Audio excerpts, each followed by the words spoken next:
கது குதிபு. நபிமார்கள் அழைப்பு பணி செய்கிறார்கள். நபி நூஹ் அழைப்பு பணி செய்கிறார். இறைவனின் பக்கம் மக்களை அழைத்து கொண்டே இருக்கிறார். ஆனால் மக்கள் எல்லோரும் அவர்களை வெறுக்கிறார்கள், புறக்கணிக்கிறார்கள், பொய்யர் என்கிறார்கள், சூனியக்காரர் என்கிறார்கள். என்ன நினைத்து கொண்டார்கள் நபிமார்கள்? இனிமேல் நம்மை யாரும் நம்பிக்கை கொள்ளக்கூடியவர்கள் உருவாக மாட்டார்கள் என்று நினைக்கும் போதுதான் ஜாஅஹும் நஸ்ருனா, அல்லாஹ் அவர்களுக்கு உதவி செய்வான். அல்லாஹ் அவர்களை அதுவரை அந்த நம்பிக்கையின்மையை அல்லாஹ் ஏற்படுத்தி கொண்டே இருப்பான். அந்த நம்பிக்கையின்மை ஏற்பட்டு முடிந்தது என்று நினைக்கும் போது அல்லாஹ் உதவி செய்வான். ஜாஅஹும் நஸ்ருனா.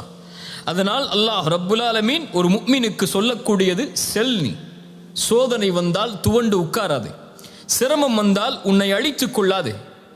ஏன்? ஒரு முஹ்சின் அப்படி இருக்க மாட்டான். இஹ்சானுக்கும் இதுக்கு என்ன சம்பந்தம்? நீ உள்ள யோசிச்சிங்கல்ல. இஹ்சான்